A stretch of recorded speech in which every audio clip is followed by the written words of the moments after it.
কারোর মা যে এমন হতে পারে সেটা কখনোই জানা ছিল না। ওকে না দেখলে হয়তো বুঝতেই পারতাম না যে কেউ এরকমও হতে পারে। মানুষ একটা বাচ্চার জন্য কত কি করতে পারে, বাট ওর মা, ছি, সেম অন হার।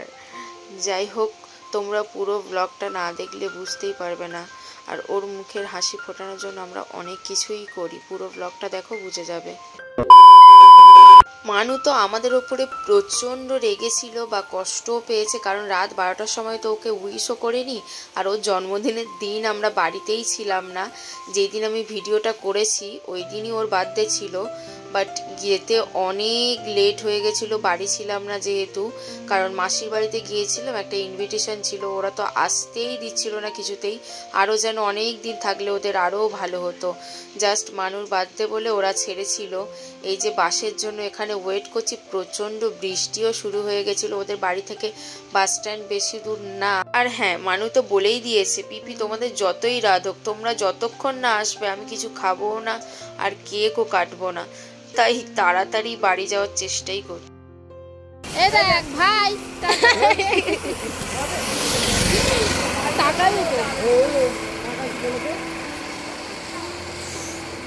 এত গরম হচ্ছে কি বড় হলে ভালো। দেখ ভিডিও অনই আছে, যাবি পুজোর সময়।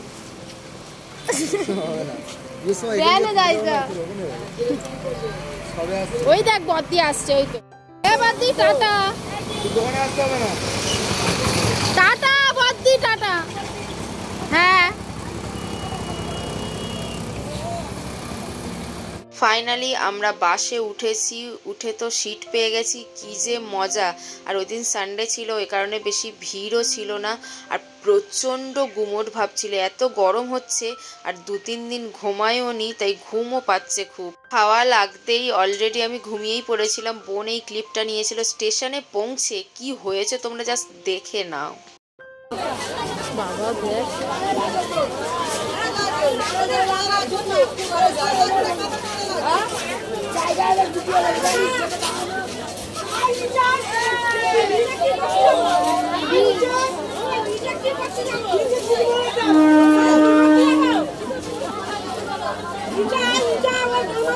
বাপরে বাপ, এত গালাগাল, এত ঝামেলা, কি আর বলবো। স্টেশনে বসে বসে ওইগুলোই মজা নিচ্ছিলাম আর কি।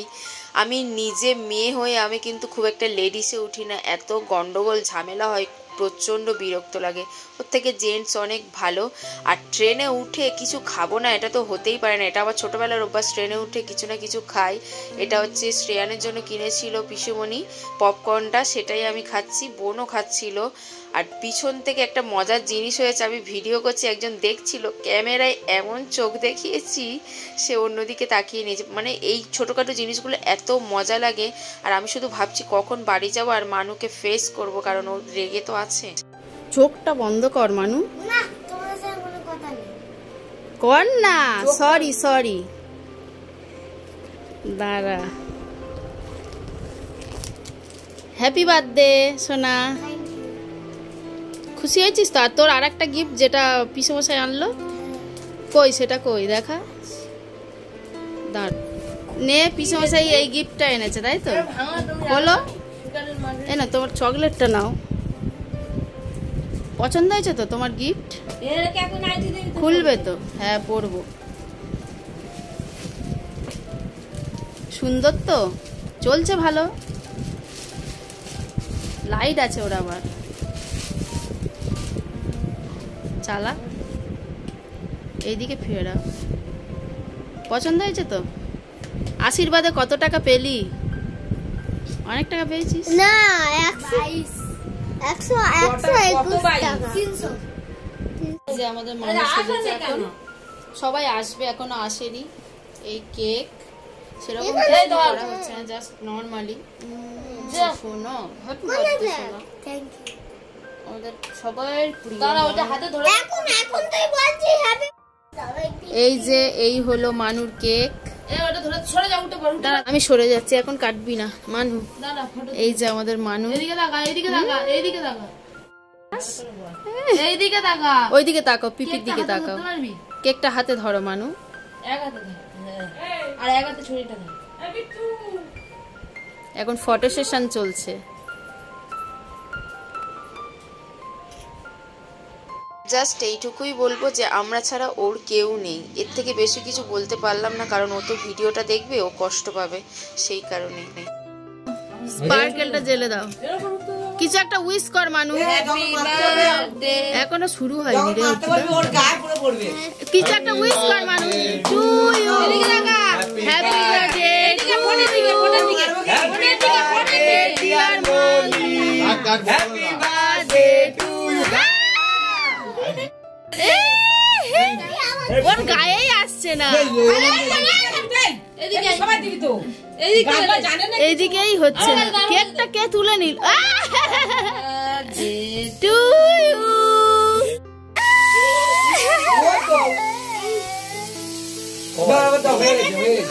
কেকটা তুলে নিয়েছে, কেকটা তুলে নিয়েছে, কেকটা দিয়ে দাও ওর কাছে। মানু এবার কেকটা কাটো, কেকটা কাটো, ঠিক করে কাটো। শোনো এবার কেকটা কাটো মামাম, কেকটা কাট মামাম। কি হলো চোখে? হ্যাঁ কেকটা কাটো, তোমাকে তাকাতে হবে না, তুমি কেটে নাও, কেকটা কাটো। শোনো নিচে থেকে চাপ দে, নিচে থেকে চাপ দে, চাপ দে মানু উঠবে, দেখ পাশে কেউ থাকতে হতো। এখান থেকে এটা একটা মার একদম। না না ও পারবে না গো, কেন হবে না? আস্তে ঠিক পার। যাও দাদানের কাছে, হাতে নাও, যাও দাদানের কাছে। তুমি নিজে খাও,